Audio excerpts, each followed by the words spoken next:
إن الحمد لله الأكرم الذي خلق الإنسان وكرم وعلمه من البيان ما لم يعلم فسبحان الذي لا يحصى امتنانه باللسان ولا بالقلم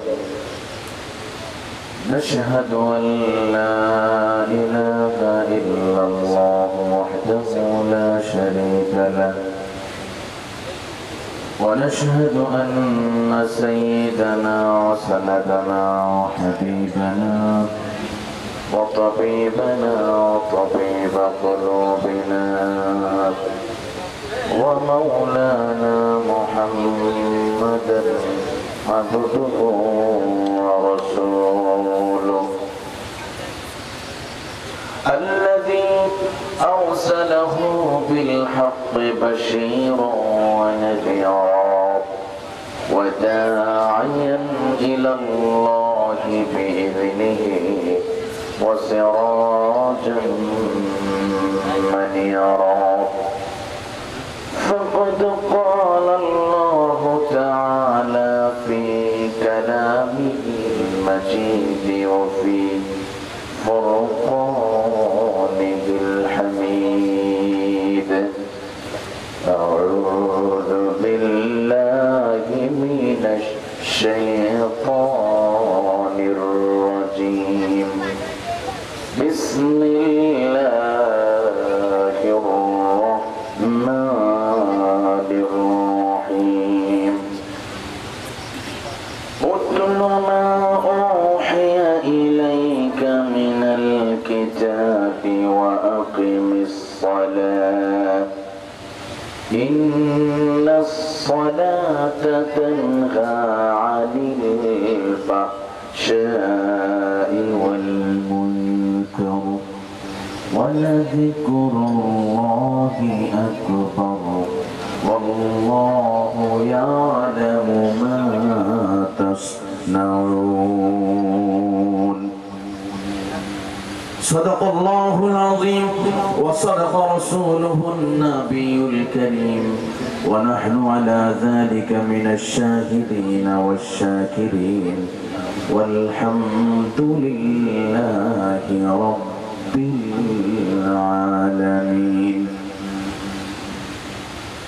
رب اشرح لي صدري ويسر لي أمري واحلل عقدة من لساني يفقه قولي سبحانك لا علم لنا إلا ما علمتنا إنك أنت العليم الحكيم اللهم صل عليه اللهم بارك عليه মুসলিম আমি সংগ্রামী আমি চিরার নবীর মুসলিম আমি সংগ্রামী আমি চিরার নবীর আল্লাহকে সারা কাউকে মানি না আল্লাহকে সারা কাউকে ভয় পাই না লিল্লাহে তাকবীর লিল্লাহে তাকবীর লা ইলাহা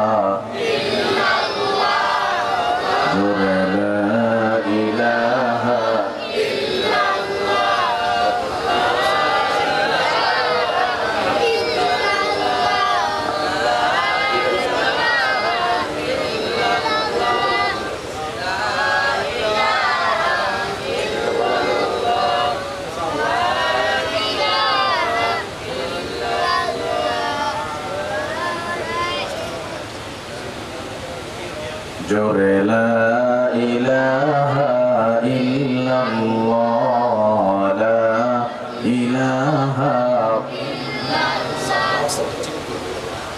জোরে লা ইলাহা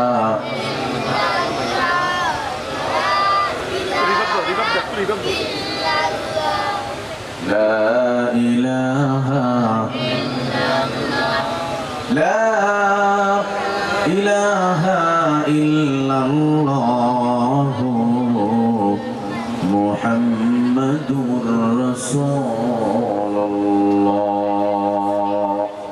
সাল্লাল্লাহু আলাইহি ওয়াসাল্লাম মাদ্রাসা প্রবন্ধপুর উন্নয়ন সংগঠন থেকে আয়োজিত 24তম বিশাল মোতাবারক ওয়াজ মাহফিলের প্রধান অতিথি জনাব আনাম সেলিম চৌধুরী চেয়ারম্যান 7 নং মাদ্রাসা ইউনিয়ন।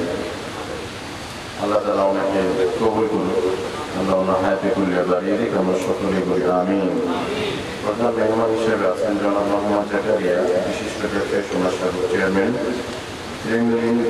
Development limited. আল্লাহ তাআলা ওনাকে কবুল করুন আমিন। বিশেষ অতিথি হিসেবে আল্লাহ মোহাম্মদ বদরুর রহমান সাবেক চেয়ারম্যান।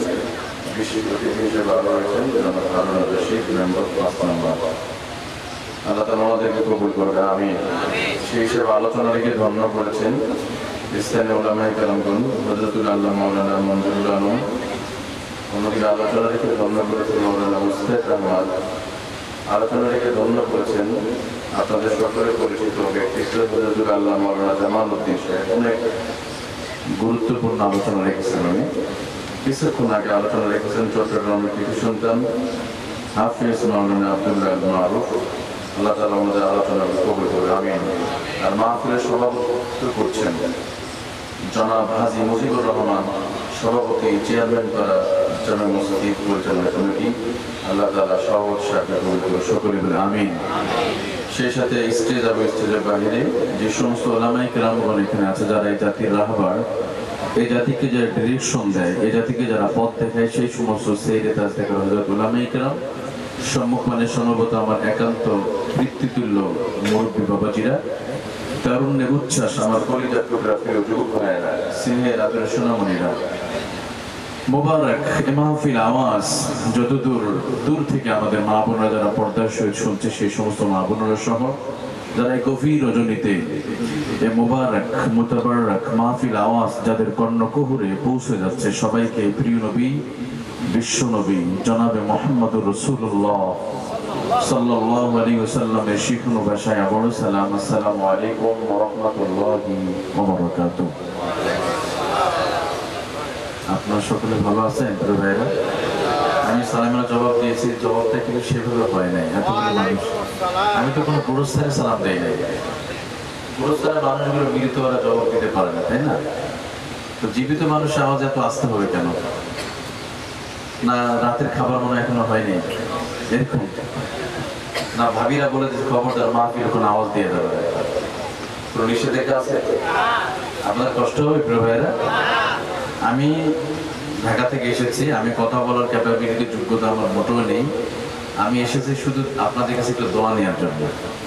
কষ্ট পেয়েছেন আপনারা? এখানে কথা বলবো এমন যোগ্যতা আমার নাই, কারণ এমন একটি কিতাব, এই কিতাবের কথা বলতে গেলে যোগ্যতা লাগে। আকাশের নিচে জমিনের উপরে সর্বকালের সর্বযুগের সর্বশ্রেষ্ঠ মহাগ্রন্থ আল কোরআন, এই কোরআন থেকে কথা বলার যোগ্যতা আমার মতো গুনাহগার মুজরিমিন পাপী ব্যক্তির পক্ষে সম্ভব নয়, যদি না আল্লাহ সাহায্য না করে। তো আপনাদের নুরানি চেহারা দেখে বোঝা যাচ্ছে আপনারা অনেক ভালো মানুষ। আর চট্টগ্রাম, সাতকানিয়া, লোহাগাড়া, আশপাশ কেরানীহাট এলাকার মানুষকে আমিও আগে থেকে চিনি যে আপনারা অনেক ভালো মানুষ। আমি এসেছি দোয়া নেওয়ার জন্য, আপনারা রাগ করেছেন? আমি তো আসলে কথা বলতে পারবো না, কথা বলার যোগ্যতাও নাই, এই জন্য ওয়াজ করবেন আজকে আপনারাই। কষ্ট হবে একটু, মাঝে মধ্যে সুবহানাল্লাহ আলহামদুলিল্লাহ বলা যাবে? কষ্ট হবে প্রিয় ভাইয়েরা? তো আমি আবারও সালাম দিচ্ছি, আমার সাথে আপনারা সুন্দর করে জবান ছেড়ে সালামের জবাব দিবেন। আমি আবারও বলছি আসসালামু আলাইকুম ওয়া রাহমাতুল্লাহি ওয়া বারাকাতুহু।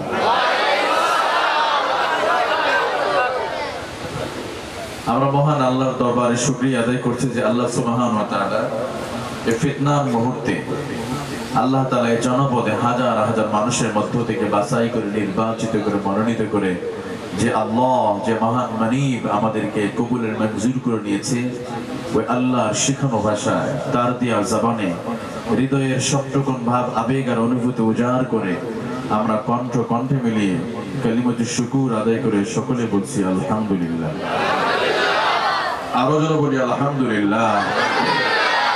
লাখো করে দরুদ ও সালাতু সালাম বর্ষিত হোক দু জাহানের সরদার, আখিরাতের ব্যারিস্টার, ইমামুল মুরসালিন, সাইয়্যিদুল মুরসালিন, নবীদের নবী, বিশ্ব সবার সভাপতি নবী মুকাররম, নবী মুজাসসাম, নবী মুহাম্মদুর রাসূলুল্লাহ সাল্লাল্লাহু আলাইহি ওয়াসাল্লামের উপরে নবীর প্রেমে মাতোয়ারা হয়, দিলটা নরম করে, কলিজা উজাড় করে সুদূরে বাংলার জমিন থেকে ৬০০০ কিলোমিটার দূরে নবীজির রওজায়ে আতহারে আমরা সকলে সালাম প্রেরণ করছি।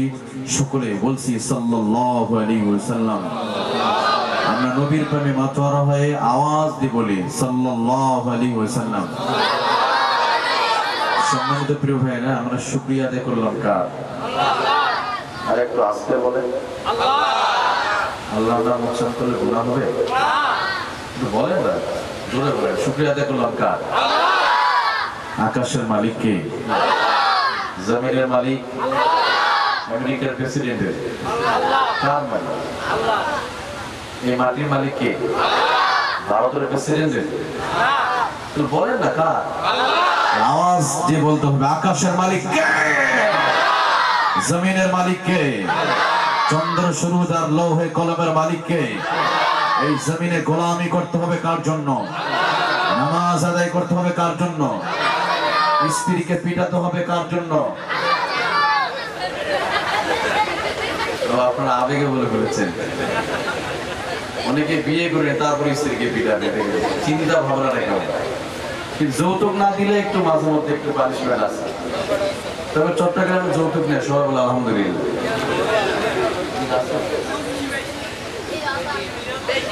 আল্লাহ মাফ করুক। আমাকে যে সাবজেক্ট দিয়েছে ইনশাআল্লাহ সেই সাবজেক্টের ভিতরে কথা বলার চেষ্টা করব। এর মধ্যে কিন্তু এটা আছে, এই জন্য আমি আগেই বলে নিলাম। আপনাদের কষ্ট হচ্ছে প্রিয় ভাইরা? আসলে আমরা ভুলে বলে ফেলেছি, সমস্যা না। আমাদের সবকিছু হবে কার জন্য? আমার জীবন, আমার মরণ, এটা হবে কার জন্য? এটা আমরা কয়েকদিন আগে কুরবানি করেছি। আমরা কার জন্য করেছি প্রিয় ভাইরা? ইন্না সালাতি ওয়া নুসুকি ওয়া মাহইয়ায়া ওয়া মামাতি, আমার জীবন, আমার মরণ সবকিছু কার জন্য? কুল ইন্না সালাতি ওয়া নুসুকি ওয়া মাহইয়ায়া ওয়া মামাতি লিল্লাহি রাব্বিল আলামিন।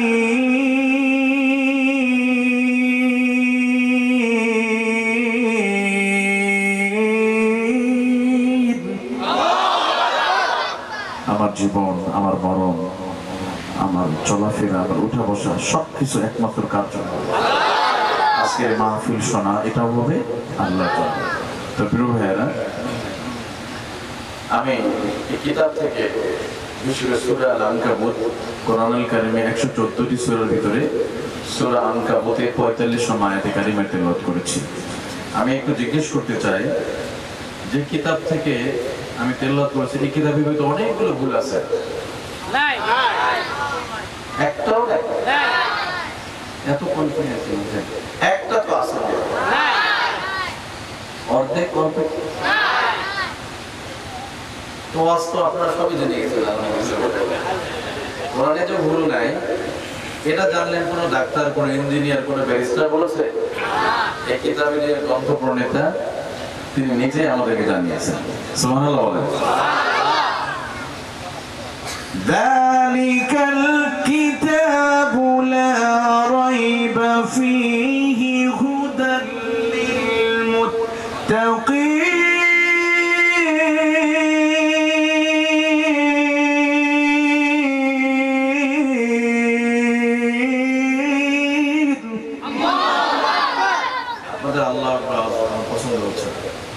আসলে আমাদের মুসলমানদের অস্ত্র একটাই, আল্লাহু আকবার আওয়াজ। কথা বলো ঠিক কি না? এতগুলো মানুষের আওয়াজ হবে, একটু কেঁপে উঠবে লাগে। কথা বলো ঠিক কি না? আসলে পৃথিবীতে মুসলমানরা তখন মার খাওয়া শুরু করেছে যখন তারা তাকবীর আওয়াজ দিয়ে বলে গেছে। আমাদের মুসলমানদের, আমরা পারমাণবিক বোমা বিশ্বাসী নয়। কথা বলো ঠিক কি না? আমরা মারামারি, সাফাত ফাসাদ করতে বিশ্বাসী নয়। অন্যের বাড়িতে আগুন লাগানো বিশ্বাসী নয়।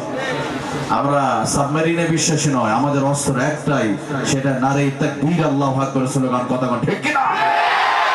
যতদিন মুসলমানরা তাকবীর দিয়েছে, নাস্তিক মুরতাদরা মুসলমানদের দিকে তাকানোর সাহস পায় নাই। কথা বল ঠিক কি না?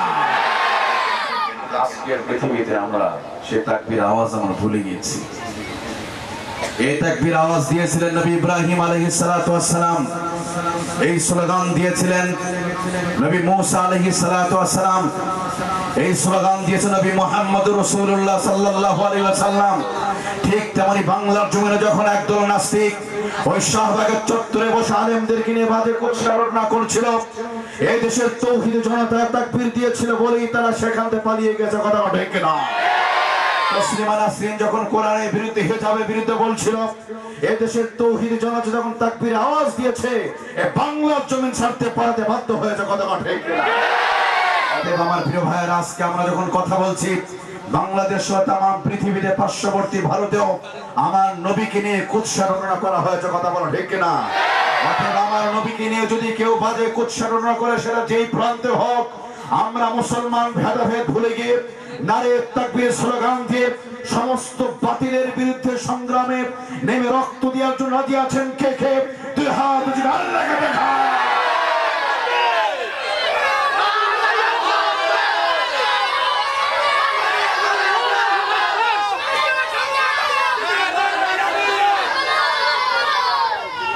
আমিন। আপনাদের কষ্ট হচ্ছে ভাইরা? কষ্ট হচ্ছে? আজকে পরিবেশটা অনেক সুন্দর লাগছে, মানে একটু ঠান্ডা ঠান্ডা পরিবেশ, তাই না? বৃষ্টিটা হয় আমাদের অনেক ভালো হয়েছে। তো সম্মানিত প্রিয় ভাইরা, সেই কিতাব থেকে আলোচনা হবে, যে কিতাবে কোনো ভুল নেই, যে কিতাবে কোনো সন্দেহ নেই, এমন এক কিতাব থেকে আলোচনা হবে। এই জন্য খুশি না বেজার? পৃথিবীতে যত কিতাব আছে, যত বই আছে, সবগুলোর মধ্যে ভুল আছে, কিন্তু কোরআনের মধ্যে কোনো ভুল। এটা এমন একটি কিতাব, এই কিতাবের দিকে তাকালেও গুনাহ মাফ হয়ে যায়। সুবহানাল্লাহ বলেন। তিন জিনিসের দিকে তাকালে আল্লাহ বান্দার গুনাহ মাফ করে দেয়। আন-নাজরু ইলা সালাসাতি আশিয়া, আল্লাহ রাব্বুল আলামিন বান্দার বিশেষ করে তিন দিকে তাকালে আল্লাহ রাব্বুল আলামিন বান্দার চোখের গুনাহগুলো মাফ করে দেয়। আন-নাজরু ইলাল কাবা, বান্দা যখন বাইতুল্লাহর দিকে তাকায়, বাইতুল্লাহর দিকে তাকাতে দেরি হবে, আমার আল্লাহ বান্দার চোখের গুনাহগুলো মাফ করতে দেরি হবে না। সুবহানাল্লাহ। আন-নাজরু ইলাল ওয়ালিদাইন, সন্তান যখন মা বাবার চেহারার দিকে রহমতের দৃষ্টি নিয়ে যখন তাকাবে, ওই সন্তান মা বাবার চেহারার দিকে তাকাতে দেরি হয়ে যাবে, আমার আল্লাহ ওই বান্দার চোখের গুনাহগুলো মাফ করতে দেরি হবে না। তো যাদের মা বাবা আছে, তাদের সবচেয়ে দামি জিনিসটা করে মা বাবাকে কষ্ট দিয়ে কথা বলা যাবে? যারা গরিব মানুষ হজ করতে পারবে না, কিন্তু আল্লাহ ওদের হজের ব্যবস্থা করছে, মায়ের চেহারার দিকে, বাবার চেহারার দিকে তাকাবে, কবুল হজের সওয়াব আল্লাহ দিয়ে দিবে। সুবহানাল্লাহ। আন-নাজরু ইলাল মাসহাফ, এটা এমন একটি কিতাব, কিতাবের দিকে যে তাকাবে, প্রত্যেক অক্ষরে অক্ষরে যে তাকাবে, আল্লাহ তাআলা চোখের গুনাহ মাফ করবে। সুবহানাল্লাহ। আসলে আমরা কিতাবটা আমরা পড়তে পারি না, আমরা পত্রিকা পড়ি, কিন্তু কোরআনটা হাতে নিয়ে পড়ি না। প্রতিদিন প্রথম আলো, যুগান্তর, ইত্তেফাক, বিভিন্ন পত্রিকা সকালে উঠে পড়ি, কিন্তু কোরআনটা হাতে নিয়ে পড়তে পারি না। বড় আফসোস। অনেকে সকালে ব্রাশ এখনো করে নাই, ঘুমতে উঠেই চোখ মুছতে মুছতে পত্রিকা পড়ছে।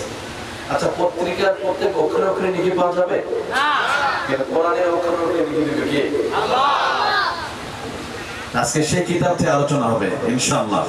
প্রিয় ভাইরা, আমাকে যে সাবজেক্ট দিয়েছে ইনশাআল্লাহ সেই বিষয়ের উপর আমি আলোচনা করব, যদি আল্লাহ তাআলা তৌফিক দান করে। সকলে বলে আমিন। আমি সূরা আল-আনকাবুতের 45 নম্বর আয়াতে কারিমা।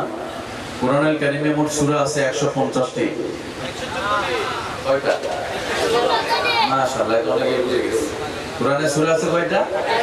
114টি। মাশাআল্লাহ, 114টির ভিতরে সূরা আনকাবুত 29 নম্বর সূরা। এই সূরার 45 নম্বর আয়াতে কারিমা আমি তেলাওয়াত করেছি। আর এই সূরাটা নাযিল হয়েছে এমন একটি সময় যখন সাহাবীদের উপর চতুর্দিক দিয়ে জুলুম আর নির্যাতনের মাত্রা এতটাই বেড়ে গিয়েছিল যে সাহাবীরা এক পর্যায়ে বলা শুরু করল, ইয়া রাসূলুল্লাহ, মাতা নাসরুল্লাহ, কবে আমাদের জন্য সাহায্য আসবে? নবী সাল্লাল্লাহু আলাইহি সাল্লাম সেই সমস্ত সাহাবীদেরকে, তাদেরকে উৎসাহিত করবার জন্য, তাদেরকে সান্ত্বনা দেওয়ার জন্য আল্লাহ তাআলা এই সূরা নাযিল করলেন। আর তাদেরকে পূর্বের জামানার নবীদের তাদের কষ্টের কাহিনীগুলো আল্লাহ তাআলা এই সূরার মধ্যে বর্ণনা করা শুরু করলেন। সুবহানাল্লাহ।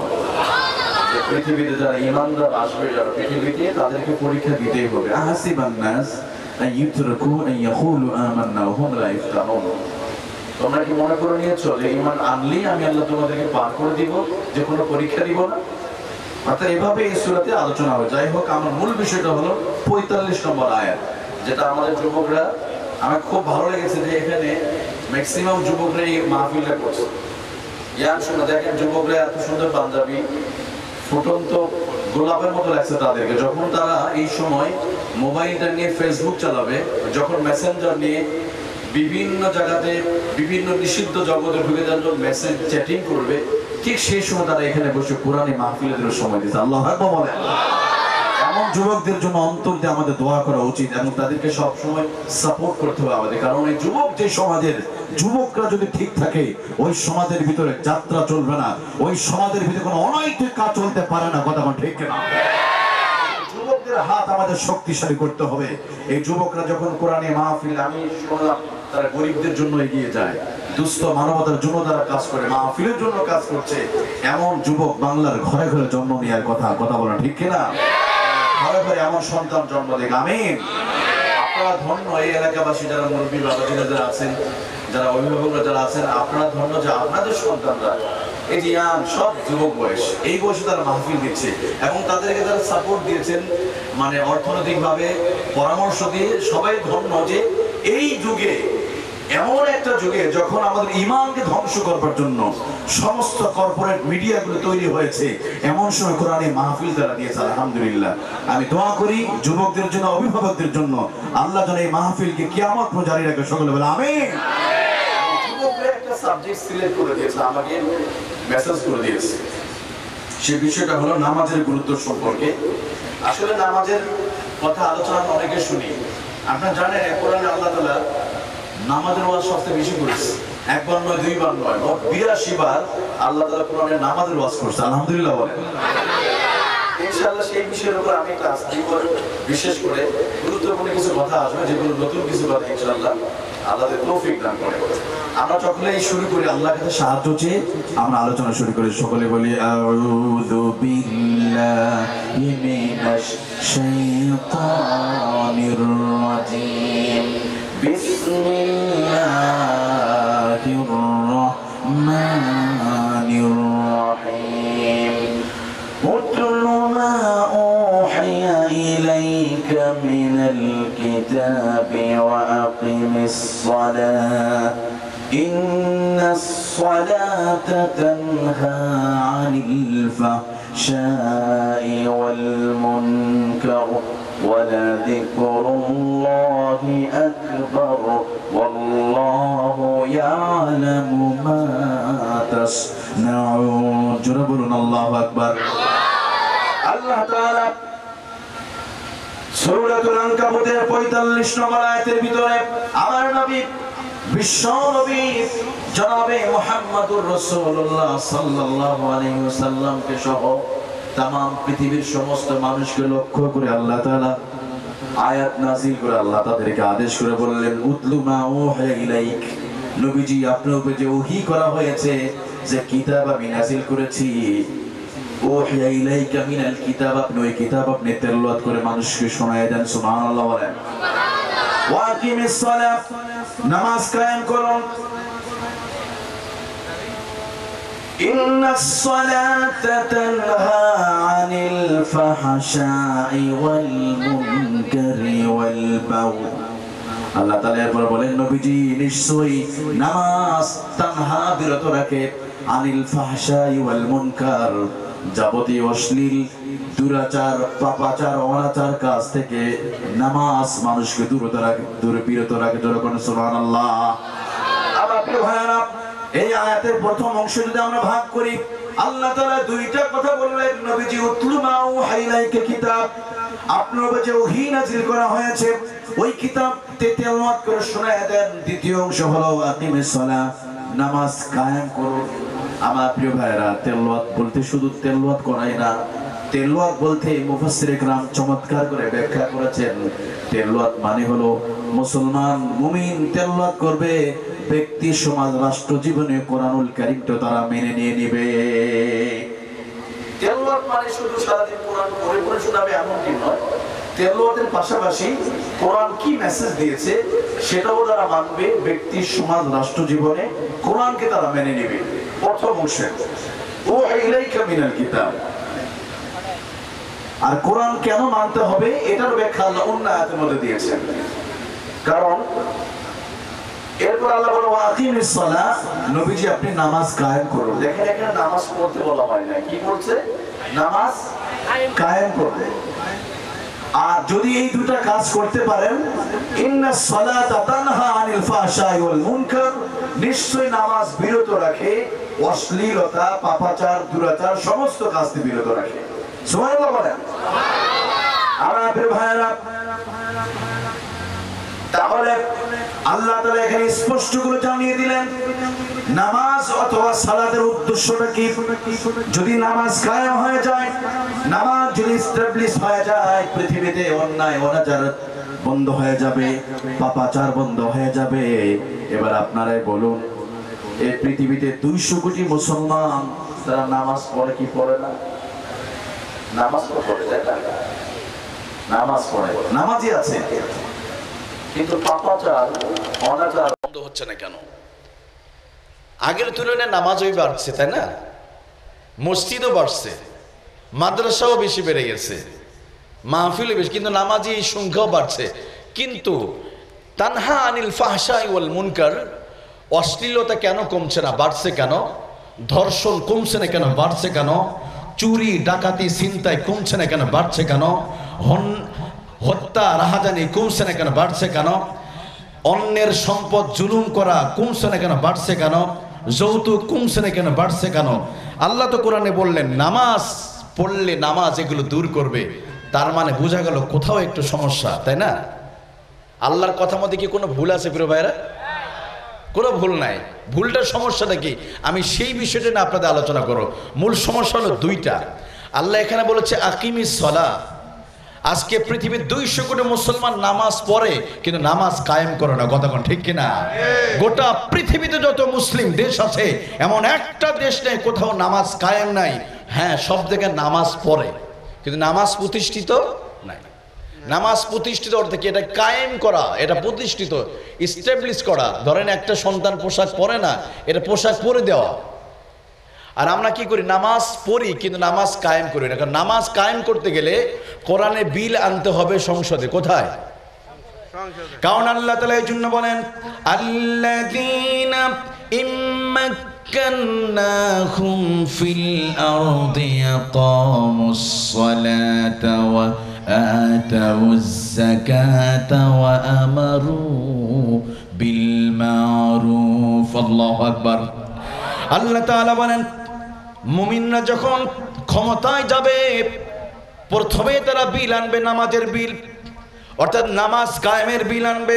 নামাজ প্রতিষ্ঠা যখন হয়ে যাবে সমাজের ভিতরে, আর রাষ্ট্র পরিচালনা যারা করবে, রাষ্ট্রের প্রধান যে হবে সে নিজেই নামাজ ইমামতি করবে। কথা বলেন ঠিক কিনা? আমার প্রিয় ভাইয়েরা, খলিফাতুল মুসলিমিন আবু বকর রাদিয়াল্লাহু আনহু ওমর ইবনে খাত্তাব 8.5 লক্ষ বর্গ মাইলের প্রেসিডেন্ট ছিলেন। সুবহানাল্লাহ বলেন। 8.5 লক্ষ বর্গ মাইলের প্রেসিডেন্ট ওমর নিজেই ইমামতি করতেন, নিজেই নামাজের ইমামতি করতেন, নিজে আবার রাষ্ট্র পরিচালনা করতেন।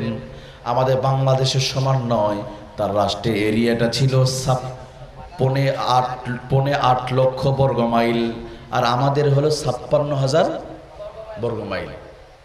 অর্থাৎ বাংলাদেশ কারো এরকম 16টা বাংলাদেশের সমান উনি রাষ্ট্র পরিচালনা করতেন, নিজেই রাষ্ট্র পরিচালনা করতেন, মসজিদের ইমামতিও করতেন, রাষ্ট্র পরিচালনা করতেন। শাসন তিনি করবেন যিনি ভাষণ দেন।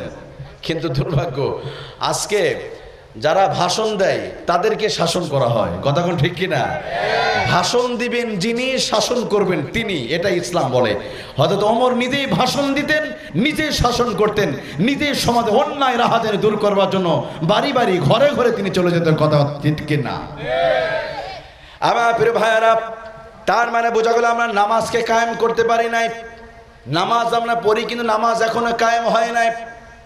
দ্বিতীয় নাম্বার, হয়তো নামাজ পড়ি সেভাবে নামাজ পড়তে পারি না, আমাদের নামাজটা হয়তো ওই রকম হয় না, যেভাবে নামাজ পড়ার দরকার সেভাবে নামাজ হয়তো আমরা পড়তে পারি না। আমাদের নামাজ হয়তো পড়ি লৌকিকতার জন্য, মানুষ দেখার জন্য, প্রকৃত নামাজ আমরা পড়তে পারি না। আমাদের নামাজের ভিতরে সেই সাহাবীদের নামাজ হয়তো নাই। এই জন্য আমার প্রিয় ভাইয়েরা, জামানার বিখ্যাত লেখক ইমাম ইবনুল কাইয়্যিম আল জাওযী রাহমাতুল্লাহ আলাইহি আল-ওয়াবিরুস সাইয়্যিব কিতাবের ভিতরে তিনি নামাজি মুসল্লিদেরকে তিনি 5 ভাগে ভাগ করেছেন। কয় ভাগে? আরো জোরে বলেন। আল-ওয়াবিরুস সাইয়্যিব কিতাবের ভিতরে নামাজি মুসল্লিদেরকে তিনি 5 ভাগে ভাগ করেছেন। আমি সেই মুসল্লিদের ক্লাসিফিকেশন আপনাদের সামনে আমি উল্লেখ করব এবং নিজেরা নিজেদেরকে মিলিয়ে নেবেন, আমরা কে কোন কাতারের মধ্যে পড়ে যাই নিজে হিসাব করে নেবেন, এর মধ্যে চলে আসবে। এবার আসেন যে নামাজ মানুষকে অশ্লীলতাকে, পাপ থেকে দূরে রাখে, অন্যায় থেকে দূরে রাখে। কই আজকে তো নামাজ পড়ছি কিন্তু পাপ বন্ধ হচ্ছে না কেন, আজকে অপরাধ বন্ধ হচ্ছে না কেন? তার মানে আমরা সঠিকভাবে নামাজ আদায় করতে পারি না। এরপরও এই নামাজের কারণে কিন্তু অনেক মানুষ পরিবর্তন হয়ে যায়, কথা বলো ঠিক কিনা?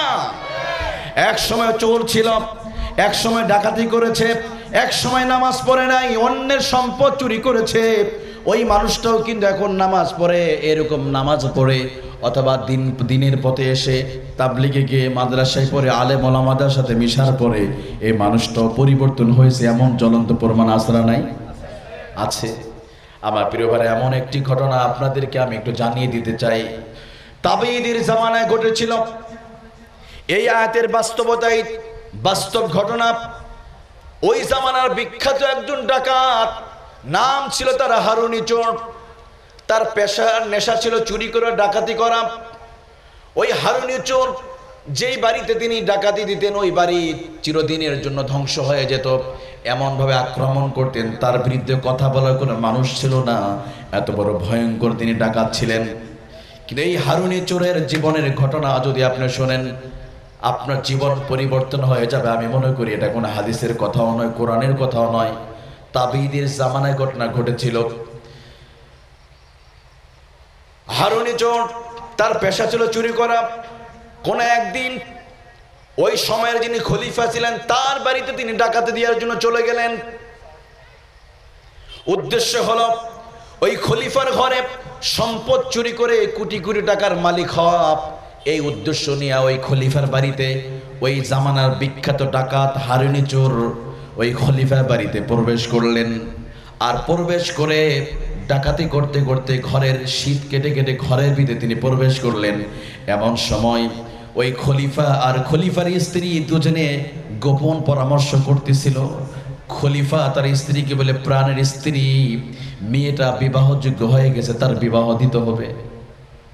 অর্থাৎ স্বামী স্ত্রী পরামর্শ করতেছিল, আমাদের মেয়েটা তো বড় হয়ে যাচ্ছে, তাকে বিবাহ দিতে হবে।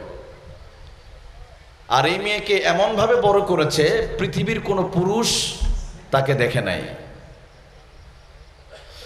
স্বামী বলে, প্রাণের স্ত্রী, এমন এক পাত্র চাই যে পাত্র 40 দিন তাকবীর উলার সহিত নামাজ আদায় করবে। এমন একজন পাত্র হাতে আমার মেয়েটাকে আমি উঠায় দিব যে নামাজ ছাড়ে না। আর আমাদের সমস্ত সম্পদগুলো একমাত্র মেয়ের জামাইয়ের জন্য সবগুলো আমরা উইল করে দিব, সব জামাইয়ের জন্য লিখে দিব, সব জামাই মালিকানা হয়ে যাবে। এবার হারুনি চোর ওই বাড়িতে ডাকাতি দেওয়ার সময় এই গোপন কথাগুলো তার কর্ণকুহরে চলে আসলো। তিনি বুঝতে পারলেন তার মেয়েকে এমন একজন ব্যক্তির সাথে বিবাহ দিবে যে যুবক 40 দিন তাকবীর উলার সহিত নামাজ আদায় করবে, তার সাথে তার বিবাহ দিয়ে দিবে। এটা হারুনি চোর শুনতে পেলেন যে এমন এক যুবকের সাথে বিবাহ দেওয়া হবে যেই যুবক 40 দিন তাকবীর উলার সহিত নামাজ আদায় করেছে।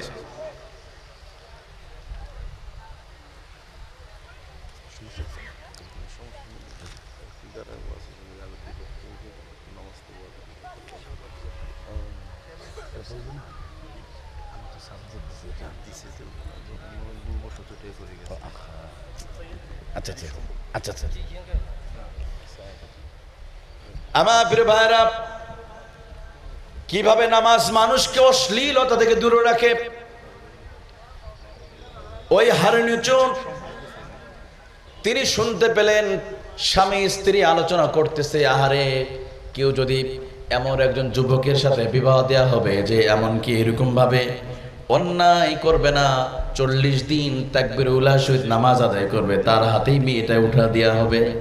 একবার হারুন চোর, ওই জামানার বিখ্যাত চোর, বিখ্যাত ডাকাত, মনে মনে করলো আমি যদি 40 দিন নামাজ আদায় করি, ওই খলিফার মেয়েরে যদি বিবাহ করতে পারি, আর চিরদিন কোনো চুরি করা লাগবে না। কারণ খলিফার অনেক সম্পদের মালিক, আমার আর কোনোদিন চুরি করা লাগবে না। মনে মনে এই সিদ্ধান্ত নিয়ে ওই হারুন চোর সিদ্ধান্ত নিয়ে আজ থেকে চুরি করব না, যে খলিফার মেয়েকে বিবাহ করব, এই জন্য নিয়ত করে ওই দিন চুরি না করে তিনি চলে আসলেন। উদ্দেশ্য কি? এখন থেকে আর ডাকাতি করবে না, মসজিদে গিয়ে নামাজ পড়বে 40 দিন তাকবীরুল্লাহ সহিত। আর এইদিকে খলিফা ইমামকে বলে, ও ইমাম, আপনি মসজিদের আপনি খেয়াল করবেন কোন মানুষটি 40 দিন তাকবীরুল্লাহ সহিত নামাজ আদায় করে, তারে দিয়া আমার মেয়েকে বিবাহ দিয়ে দিব। আপনি একটু খোঁজ করে রাখবেন কোন সেই মানুষটি, আপনি খোঁজ করে রাখবেন আমার প্রিয় ভাইরা। এদিকে হারুন চোর, যে মানুষটা কোনোদিন নামাজ পড়তো না, কোনোদিন পশ্চিম দিকে সেজদা দেয় নাই, এমন এই মানুষটি এবার মসজিদে চলে গিয়েছে। উদ্দেশ্য হলো আল্লাহকে পাওয়ার জন্য নয়, ওই খলিফার মেয়েকে পাওয়ার জন্য। উদ্দেশ্য হলো তার মেয়েকে বিবাহ করে অনেক সম্পদের মালিক হওয়া, আল্লাহকে পাওয়ার জন্য নয়। দেখেন নামাজ কিভাবে মানুষকে পরিবর্তন করে, একটা ডাকাতকে, একটা চোরকে, ডাকাতকে কিভাবে আল্লাহর ওলিতে পরিপূর্ণ করে, এই এর মধ্যে বুঝতে পারবেন। এবার হারুন চোর প্রতি রাতে চুরি করতে যেত, ডাকাতি করতে যেত।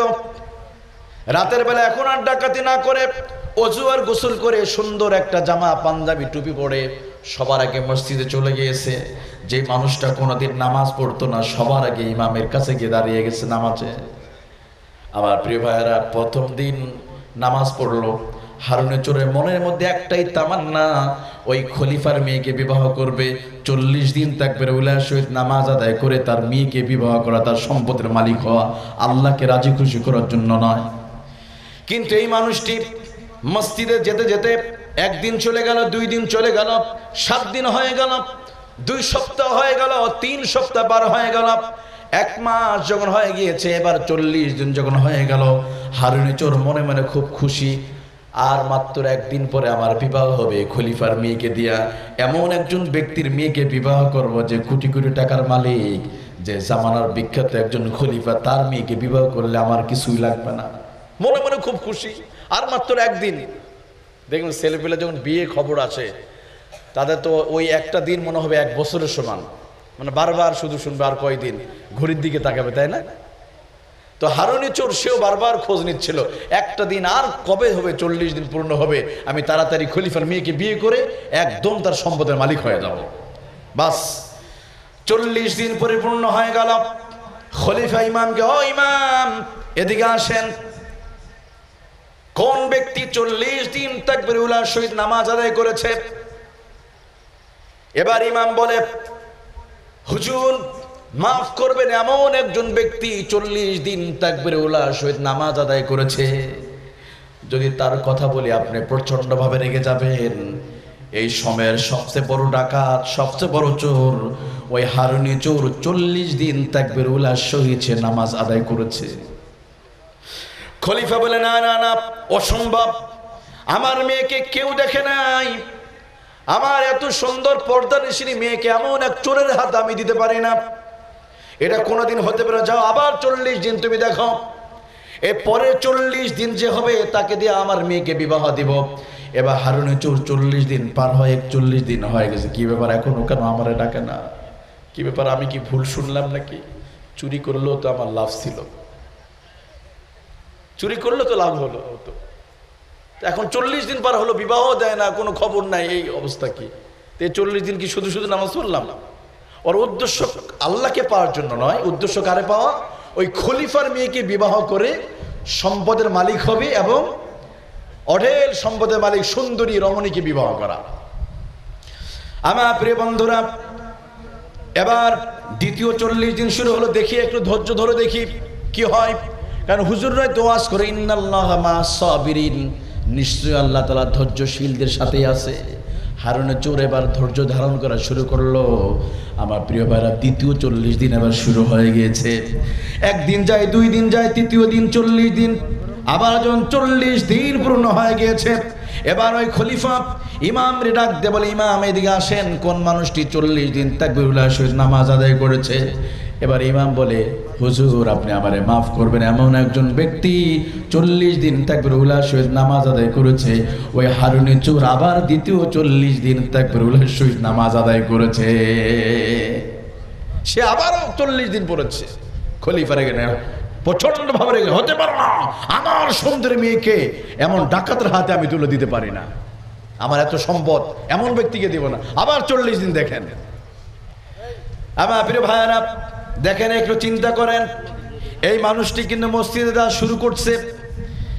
ইন্নাস সালাতা তানহা আনিল ফাহশাই ওয়াল মুনকারি ওয়াল বাগই, নিশ্চয় নামাজ মানুষকে অশ্লীল অনাচার পাপাচার থেকে মানুষকে নামাজ বিরত রাখে, দূরে রাখে। এই হারুনি চোর নামাজ পড়তে গিয়েছিল আর একজনের মেয়েকে বিবাহ করার জন্য, সম্পদ পাওয়ার জন্য, আল্লাহকে পাওয়ার জন্য নয়।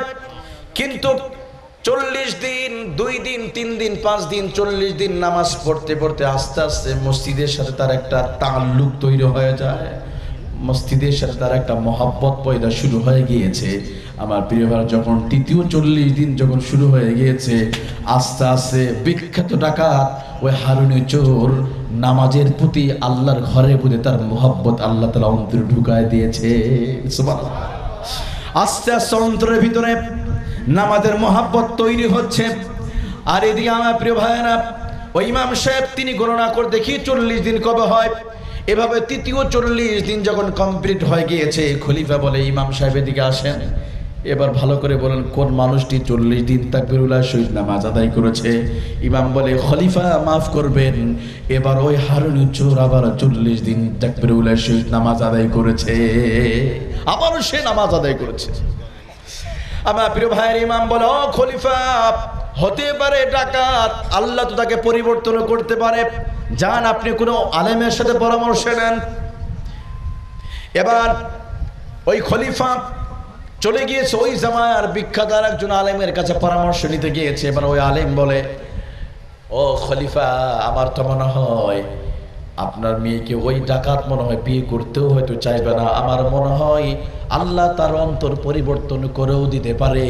কারণ একটা মানুষ যখন 40 দিন ধরে এভাবে যখন সে নামাজ আদায় করবে, অবশ্যই তার অন্তরের ভিতরে তাকবীরুল্লাহ সহিত নামাজ আদায় যদি করে, অবশ্যই আল্লাহ তার অন্তর থেকে নেফাকি দূর করবে। কারণ নবীদের হাদিস, মান সাল্লা আরবা, যদি কোনো ব্যক্তি 40 দিন তাকবীরুল্লাহ সহিত নামাজ আদায় করে, বেশি নয় 40 দিন, আল্লাহ রাব্বুল আলামিন 2টা পুরস্কার দিবে। একটা হলো জাহান্নামের আগুন থেকে মুক্তি দিয়ে দিবে, আর একটা আল্লাহ অন্তর থেকে নেফাকি আল্লাহ তাআলা দূর করে দিবে। সুবহানাল্লাহ বলেন।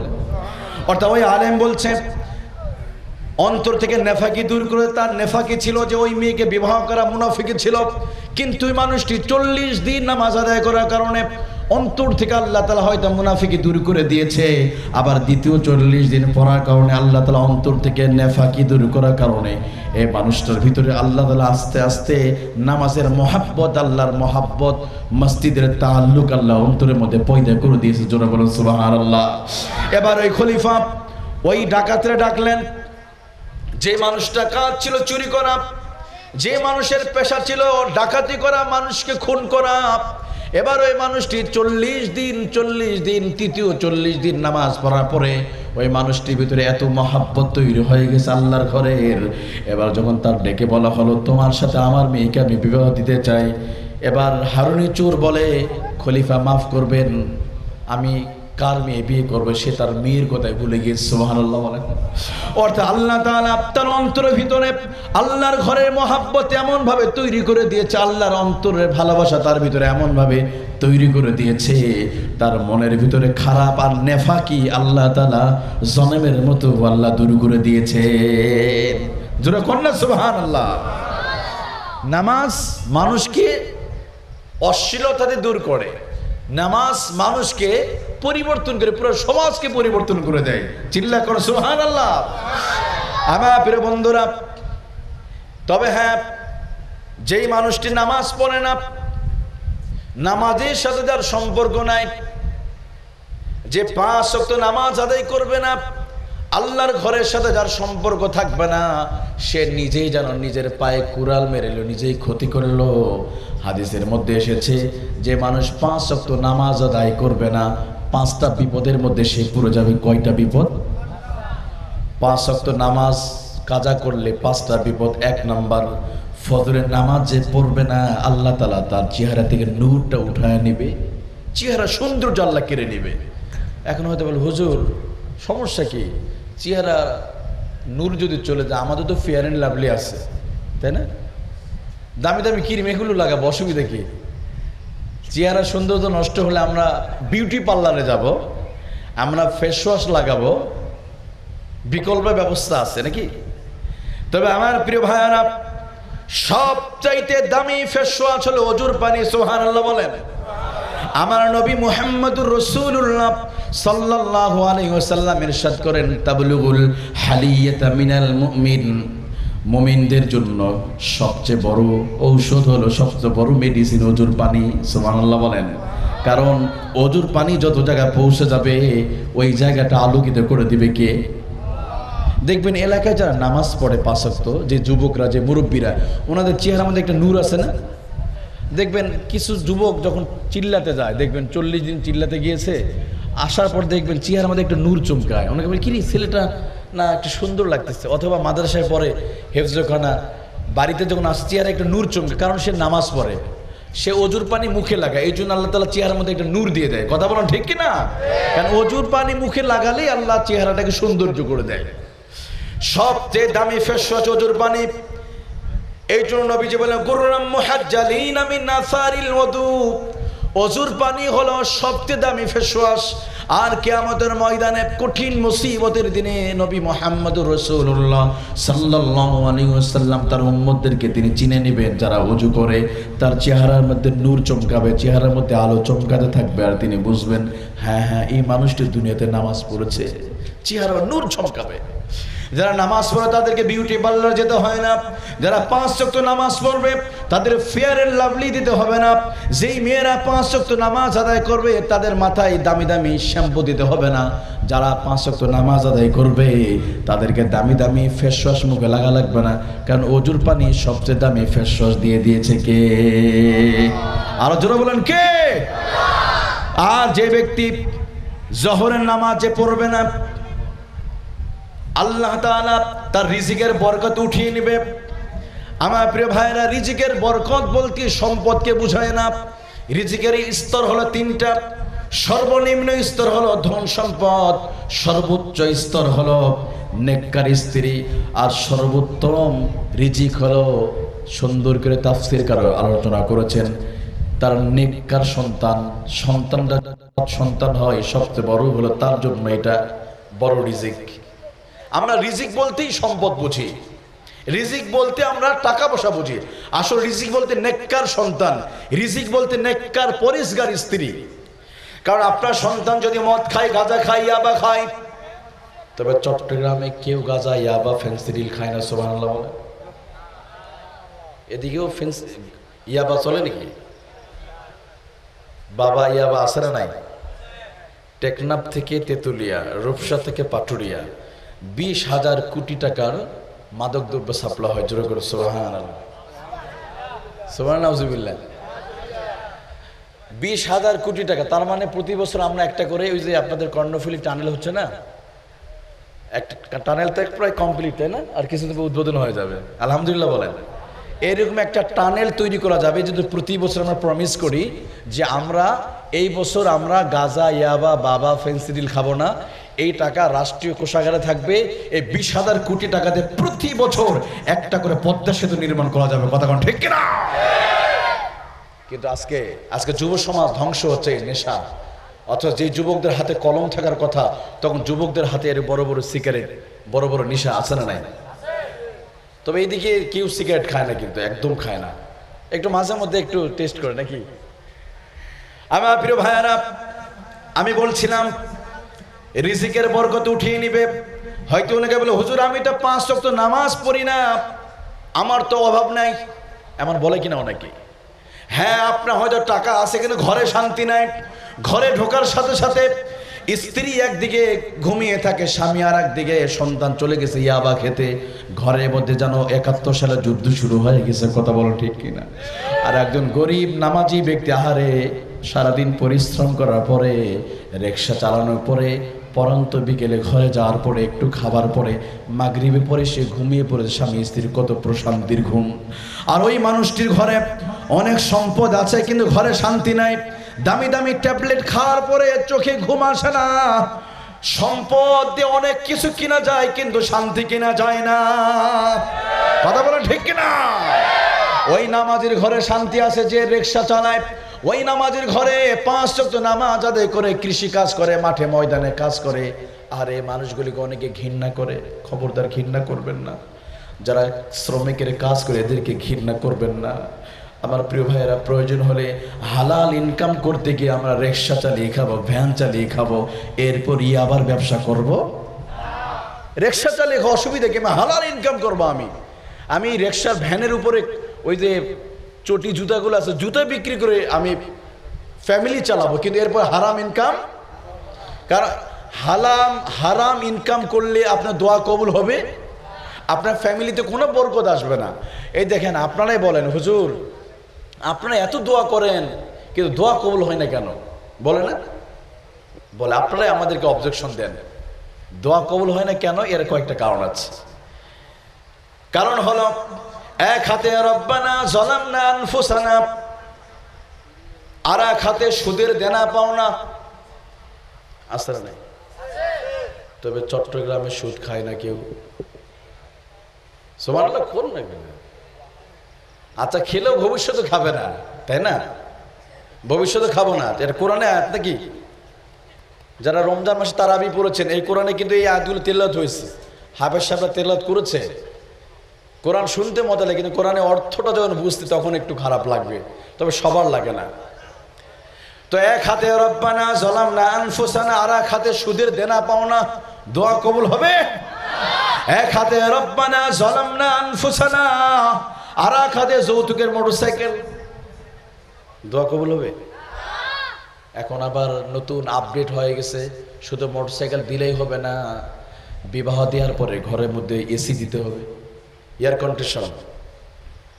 আবার নতুন করে দেখা দিচ্ছে, আহারে কুরবানিতে দেখলাম আপনাদের বৃহত্তর চট্টগ্রামে, যে চট্টগ্রামে ঐতিহ্য আছে সারা বাংলাদেশ কেন গোটা পৃথিবীর মানুষ জানে।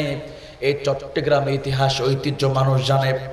চট্টগ্রামের মানুষ বড় আল্লাহওয়ালা, চট্টগ্রামের মানুষ বড় দিন প্রেমিক, দিনকে ভালোবাসে। এ যার প্রমাণ হলে এই যে কোরআনের মাহফিল, কথা কোন ঠিক কিনা? এই যে আপনারা এত সুন্দর করে মাহফিল দিয়েছেন, আপনাদের স্থানীয়, আপনারা নেতৃস্থানীয় ব্যক্তিরা এত ব্যস্ত থাকার পর ওনারা সময় দিচ্ছে, মুরব্বীরা টাকা দিয়েছে, যুবকরা এত সুন্দরকে মাহফিল সাজুগুজু করেছে, এতেই বোঝা যায় আপনারা অনেক ভালো মানুষ, তাই না? কিন্তু আফসোস লাগে, এই কুরবানির সময় ছেলের শ্বশুর বাড়ি থেকে কুরবানি পশু দিতে হবে। রমজান মাস আসলে জামাইয়ের জন্য 5 কেজি আতপ চাল, ইফতারি খাবে এই জন্য আজোয়া খেজুর 5 কেজি, মুরগি দেশি মুরগি হওয়া লাগবে। বাপরে বাপ, কি মুরগি? দেশি মুরগি 5টা, তা আতপ চাল 5 কেজি, তারপর এরকম গরুর গোশত দিতে হবে, আবার কমপ্লিট ড্রেস প্রতি বছর বছর দিতে হবে। এমন নোংরা ঐতিহ্য আছে না নাই? হ্যাঁ, বাংলাদেশ, গোটা বাংলাদেশ আমরা ঘুরি, কিন্তু আপনার চট্টগ্রামে কিছু কিছু এলাকায় এখনো আছে। এই বছর একজন মেয়ে শ্বশুর বাড়ির কথা শুনতে শুনতে বাধ্য হয়েছে আত্মহত্যা করতে। এই মেয়েটার জীবন চলে গেল। যারা এই নোংরা, এই সংস্কৃতির সাথে যারা জড়িত, যারা যৌতুকের লালসায় পড়ে, যারা বৌমাকে কষ্ট দেয়, প্রত্যেকটা মানুষ সমানভাবে অপরাধী হবে, কথা কোন ঠিক কিনা? আপনার যদি এতই সম্পদের যদি প্রয়োজন হয় আপনারা বলেন, আমরা মানুষের কালেকশন করে আপনার গরু কিনে দেবো, সমস্যা নাই। কিন্তু এই অবলা নারীকে আপনি কেন কষ্ট দিচ্ছেন? কি অপরাধী মেয়েটা? আরে বাবা রিকশা চালায়, গরিব মানুষ, কিছু নাই, বিবাহের সময় যৌতুক দিয়েছে, আবারও নাকি কুরবানির সময় একটা ছাগল দিতে হবে। মেয়েটা ছাগল দিতে পারে নাই। তার শ্বশুর বারবার কথা শোনার পরে মেয়ে মানুষ নিজেকে ধরে রাখতে পারে নাই, আত্মহত্যা করে সে জীবনটাকে শেষ করে দিল। আর একজন বাবা নিজে ক্যান্সার, হ্যাভ নো অ্যান্সার, ক্যান্সারে কোনো অ্যান্সার নাই, উনি নিজে কোন দিন যেন দুনিয়াতে চলে যাবে। এরপরও নিজে অসুস্থ হওয়ার পরে ব্যাংক থেকে টাকা ঋণ করে মেয়ের বাড়িতে গরু কিনে দিয়েছে। নাউজুবিল্লাহ বলেন। ওনার ভিডিওটা, পুরো ভিডিওটা ভাইরাল হয়ে গিয়েছে। কত বড় নির্মম, নির্দয়, নিষ্ঠুর আচরণ, যে নিজে ক্যান্সারের পেশেন্ট, তার প্রতিদিন ঔষধ কিনতে হয়, মেয়ের ভালোর কথা চিন্তা করে নিজের সম্পদ বিক্রি করে ব্যাংক থেকে টাকা ধার করে মেয়ের বাড়িতে গরু কিনে দিয়েছে। নাউজুবিল্লাহ। আমার প্রিয় ভাইয়েরা, একটু আল্লাহকে আমরা ভয় করি। এই গরু অথবা একটা একটা ছাগল একটু কিছু খাবারের জন্য আপনি এমন আচরণ করছেন, আপনি মনে রাখবেন রাস্তায় তলোয়ার অস্ত্র ঠেকিয়ে চুরি করা, ডাকাতি করলে যে অপরাধ হবে, একইভাবে স্ত্রীকে পুঁজি করে বিভিন্ন সময় তাদের বাড়িতে যৌতুক নেওয়ার চাইতে বড় নোংরা অপরাধ। কথা বলেন ঠিক কিনা? আফসোস লাগে। অথচ আমরা এই অপরাধগুলো রাষ্ট্রীয়ভাবে আইন করে আমরা বন্ধ করতে পারছি না। অথচ বাংলাদেশে গত 30 বছর ধরে মহিলারা ক্ষমতায় আছে। কথা বলেন ঠিক কিনা? নারীরা ক্ষমতায় থেকে তারা নারীদেরকে আজকে মুক্তি দিতে পারে না। কথা বলেন ঠিক কিনা? আমাদের দেশে প্রধান যে দুটি দল, আমি নাম বলার দরকারও নাই, আপনারা বুঝে নেবেন। ধরেন তরমুজ পার্টি, নারিকেল পার্টি। একটা তরমুজ পার্টি, একটা নারিকেল পার্টি। দুই দলের প্রধান পুরুষটা নারী। আসতে বলেন। তারা ক্ষমতা আছে 1993 থেকে আজকের দিন পর্যন্ত, তো প্রায় 27-30 বছর ধরে আছে। এরপরও নারীর রাস্তায় ধর্ষণ হয়, নারীরা স্কুলে ধর্ষণ হয়। 2 বছরের শিশু থেকে নিয়ে 82 বছরের বৃদ্ধা পুরো ধর্ষণ থেকে মুক্তি পায় না। কতক্ষণ ঠিক কিনা? এর কারণ হলো একটাই, আমরা ওই যে উতলুমা ওহা ইলাইকা মিনাল কিতাব, আল্লাহর যে পাঠানো ওহী, যে কোরআন আল্লাহ পাঠিয়েছে, এই কিতাব থেকে আমরা, আয়াত থেকে আমরা শিক্ষা নেইনি। কথা বলো ঠিক কিনা? আজকে নারীরা ক্ষমতা থাকার পরে, নারীরা একসময় রাষ্ট্রপতি, স্বরাষ্ট্রমন্ত্রী ছিল, শিক্ষামন্ত্রী থেকে স্পিকার থেকে সবচেয়ে প্রশাসনিক গুরুত্বপূর্ণ পদে থাকার পরেও তারা যৌতুক আজকে বন্ধ করতে পারে নাই, ধর্ষণ বন্ধ করতে পারে নাই। গত 50 বছর পার হয়ে গেল, এরপর আমরা ধর্ষণ বন্ধ করতে পারি নাই। যেদিন 50 বছর পূর্ণ হয়েছে বাংলাদেশে, ওই দিনও গত বছর কক্সবাজারে একটা মেয়ে ধর্ষণ হয়েছে। নাউজুবিল্লাহ। ওই দিন আমার প্রোগ্রাম ছিল, আপনার খুরুশকুল না কি যেন একটা জায়গা আছে, আপনার ওখানে ধর্ষণ হয়েছে ওই দিনও। তার মানে কি, আমাদের এই আইন দিয়ে, আমাদের কনস্টিটিউশন, এগুলো দিয়ে আমরা পারতেছি না। দিন দিন প্রতিদিন বাংলা গড় অ্যাভারেজ প্রতিদিন বাংলাদেশে নন স্টপ ক্রাইসিস, যেটা ঢাকা ভার্সিটির একটা ইউনিট খোলা হয়েছে, এখানে অবজেকশন করা হয় যে ধর্ষণের, এগুলোতে অনেকগুলো তো আসে না পত্রিকায়, এগুলো অবজেকশন প্রতিদিন 10 থেকে 12টা আসে। আর পত্রিকা তো আসে খুবই, ভিকটিমরা এভাবে সাহস পায় না, বিচার হয় না সঠিকভাবে। আর প্রতিদিন তো হচ্ছে। এগুলো যদি সঠিকভাবে যদি বিচার হতো, সঠিকভাবে যদি ধর্ষণের বিচার হতো, তাহলে এই যৌতুক কারণ প্রতি বছর, এর আগের বছর 93 জন মেয়ে আত্মহত্যা করে, অথবা মেয়েদের শরীরে আগুন লাগিয়ে তাদেরকে হত্যা করা হয়েছে। কথা কোন ঠিক কিনা আমার প্রিয় ভাইরা? তবে হ্যাঁ, আমি বলি কি জানেন, 50 বছর লাগবে না, 50 মাস লাগবে না, 50 সপ্তাহ লাগবে না, 50 মিনিটের ভিতরে এই বাংলা জমিন থেকে যৌতুক বন্ধ হবে। 50 মিনিটের ভিতরে বাংলা জমিন থেকে ধর্ষণ বন্ধ হবে, যদি আমরা কোরআনুল কারীমটা দিয়ে, যদি আইন দিয়ে যদি রাষ্ট্র চালাতে পারি। কথা বলো ঠিক কিনা? অতএব কারা কারা চান কোরআন দিয়ে ধর্ষণের বিচার করা হোক, কোরআন দিয়ে যৌতুকের বিচার করা হোক, তারা 2 হাত উঁচু করে আল্লাহকে দেখান।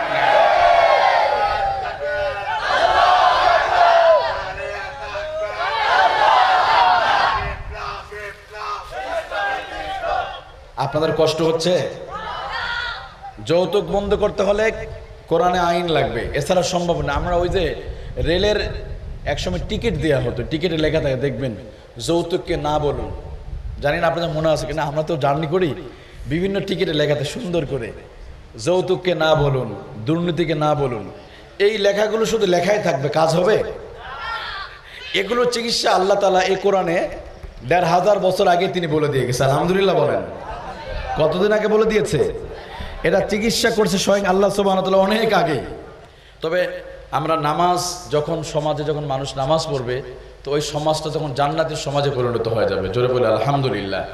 প্রিয় ভাইরা, আমার নামাজ পড়তে চাই কি চাই না? আমরা নামাজ পড়তে চাই কি চাই না? আসলে যৌতুকের বিষয়টা বলতে গিয়ে আমি এটা বলছিলাম, যৌতুক আমরা ইনশাল্লাহ আস্তে আস্তে কমে গেছে, তবে এটা আলহামদুলিল্লাহ বলেন। যদি তাই হতো তা আপনারা যৌতুকের কথাই শুনতেন না, তাই না? যৌতুক আগের তুলনায় অনেক কমে গেছে আলহামদুলিল্লাহ। যেটা আছে এটাও থাকবে না, হয়তো 2-1টা ঘটনা ঘটেছে, পত্রিকা আমরা দেখেছি। এটা বড় কষ্ট হচ্ছে আমাদেরকে যে কুরবানির সময় শ্বশুর বাড়ি থেকে এইটা দিতে হবে, এইটা দিতে হবে। তবে এই যৌতুক এভাবে যদি আমরা সচেতন হই, প্রত্যেকটা অভিভাবক যদি সচেতন হয়, সমাজ থেকে যৌতুক এমনিতেই বন্ধ হয়ে যাবে। আর সমাজ থেকে চিরতরে অপরাধ বন্ধ করতে, যেমন সৌদি আরবে সবচেয়ে কম চুরি হয়, সবচেয়ে কম ধর্ষণ হয়, কারণ ওই দেশে তারা কোরআনে আইন দিয়ে শেখা নেওয়া হয়। দেখেন, আমাদের মসজিদে নামাজ পড়তে গেলে আমরা জুতা সামনে রাখতে হয়, আর সৌদি আরবে কোটি টাকার সম্পদ পড়ে থাকলে কেউ নিবে না, কারণ তারা নামাজ চিনেছে, কোরআন চিনেছে, আল্লাহকে তারা ভয় করেছে, আল্লাহর আইন তারা বুঝেছে। তো যাই হোক, আমি যে বিষয়টা বলছিলাম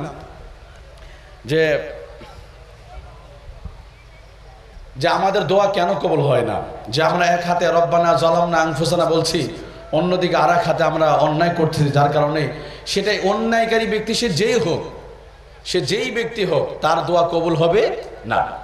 তো দোয়া কবুল হতে গেলে আপনার ইবাদতটা সঠিক হতে হবে, আপনার ইনকাম হালাল হতে হবে। তো আমি 3 নম্বর বিষয় বলছিলাম যে রিজিকের মধ্যে আল্লাহ বরকত উঠিয়ে নেবে, যে যারা নামাজ পড়বে না, রিজিকের মধ্যে বরকত উঠিয়ে নেওয়া মানে পরিবারের মধ্যে বরকত থাকবে না। 3য় নাম্বার হলো আসরের নামাজ যে পড়বে না, আসরের নামাজ যে ব্যক্তি আদায় করবে না, আল্লাহ রব্বুল আলামিন তার থেকে আল্লাহ তাআলা তার শক্তি আল্লাহ তাআলা কেড়ে নেবে।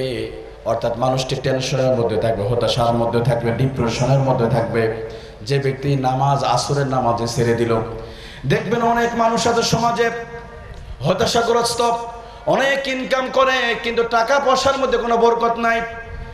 ওই মানুষ যদি আসরের নামাজ যদি না পড়ে, আসরের নামাজ যদি কেউ আদায় না করে, তার পরিবারের মধ্যে কোনো বরকত থাকবে না, পরিবারের মধ্যে কোনো এরকমভাবে কোনো বরকত থাকবে না, টেনশন আর হতাশার মধ্যে সময় পার করবে। যার কারণে দেখা যায় বর্তমানে সবচাইতে বেশি এখন মানুষ আত্মহত্যা করে। কিছুদিন আগে আপনারা দেখেছেন পত্রিকাতে আত্মহত্যা করেছে, আত্মহত্যার সংখ্যা বেড়ে গিয়েছে। এর কারণ হলো খোঁজ নিয়ে দেখেন ওই মানুষটি নামাজ পড়তো না। ঢাকা শহরে আর একজন শিল্পপতি, অনেক সম্পদের মালিক ছিল, নিজেই তার মাথায় পিস্তল ঠেকে ফেসবুক লাইভের মধ্যে মানুষটি গুলি করে নিজেকে হত্যা করল। আমার প্রিয় ভাইরা, আপনার খোঁজ নিয়ে দেখেন কোন নামাজি মানুষ কোনোদিন আত্মহত্যা করে না, কোন আল্লাহওয়ালা মানুষ কোনোদিন আত্মহত্যা করে না। মানুষটা যদি 5 ওয়াক্ত নামাজ আদায় করে, তার ভিতরে কোনো টেনশন, কোনো হতাশা থাকতে পারে না। নামাজ পড়লে তার মধ্যে হতাশা আল্লাহ দূর করে দিবে, নামাজ পড়লে আল্লাহ তাআলা তার ভিতরে টেনশন দূর করে দিবে। এশার নামাজ, মাগরিবের নামাজ যে ব্যক্তি ছেড়ে দিবে, যে নামাজ পড়বে না মাগরিবের নামাজ, যে ব্যক্তি মাগরিবের নামাজ আদায় করবে না, আল্লাহ রাব্বুল আলামিন তার সন্তান কোনো কাজে আসবে না, তার ফ্যামিলির মধ্যে কোনো সন্তান কোনো উপকার আসবে না, সন্তান বিপদের মধ্যে হয়ে দাঁড়াবে। এমনকি যে ব্যক্তি এশার নামাজ আদায় করবে না, এশার নামাজ যে ব্যক্তি আদায় করবে না, আল্লাহ রাব্বুল আলামিন সুন্দরকে জানিয়ে দেন তার সুন্দর ঘুম হবে না, আল্লাহ ঘুমের তৃপ্তি কেড়ে নিবে। যে এশার নামাজ ছেড়ে দিবে ওই মানুষটি সুন্দর করে ঘুমাতে পারবে না। তার মানে 5 ওয়াক্ত নামাজ ছেড়ে দিলে 5টা বিপদ। আমি আবার বলছি, 1 নম্বর ফজরের নামাজ যে পড়বে না, আল্লাহ তাআলা তার চেহারা সৌন্দর্য কেড়ে নিবে। জোহরের নামাজ যে ব্যক্তি ছেড়ে দিবে, আল্লাহ তার এইরকমভাবে পরিবার থেকে রিজিকের বরকত উঠিয়ে নিবে, ফ্যামিলির মধ্যে কোনো বরকত থাকবে না। আসরের নামাজ যে পড়বে না, আল্লাহ তাআলা তার ভিতরে শক্তি কেড়ে নেবে, তার ভিতর ডিপ্রেশন আসবে, হতাশা, টেনশন কাজ করবে, ফ্যামিলির ভিতরে কোনো বরকত আসবে না। মাগরিবের নামাজ যে ব্যক্তি ছেড়ে দিবে, মাগরিবের নামাজ যে মানুষটা ছেড়ে দিবে, ওই মানুষটা সন্তান কোনো কাজে আসবে না। এশার নামাজ যে আদায় করবে না, ওই মানুষটা এইরকমভাবে তার ঘুম কোনোদিন হবে না, ঔষধ খেয়ে ঘুমাতে হবে। কিন্তু নামাজি ব্যক্তিরা দেখবেন কত সুন্দর করে তারা ঘুমায়। সূরা আনকাবুতের 45 নম্বর আয়াত থেকে আমরা যতটুকু আলোচনা করেছি, আল্লাহ তাআলা এর উপর উপর আমল করার তৌফিক দান করুক। আল্লাহ তাআলা যাবতীয় অশ্লীলতা থেকে, পাপাচার থেকে আল্লাহ আমাদের হেফাজত করুক। এই মাহফিলকে কিয়ামত পর্যন্ত জারি রাখুক, এই সংগঠনকে আল্লাহ তাআলা কিয়ামত পর্যন্ত জারি রাখুক। আমরা সকলে দোয়া করি, আল্লাহুম্মা আমিন। হাযা মা ইনদি ওয়াল ইলমু ইনদাল্লাহ আলাইহি তাওয়াক্কালতু ওয়া ইলাইহি উনীব। আপনাদের সুস্বাস্থ্য কামনা করে, দীর্ঘায়ু কামনা করে আলোচনা শেষ করেছি। ওয়া আখিরু দাওয়ানা আলহামদুলিল্লাহি রাব্বিল আলামিন।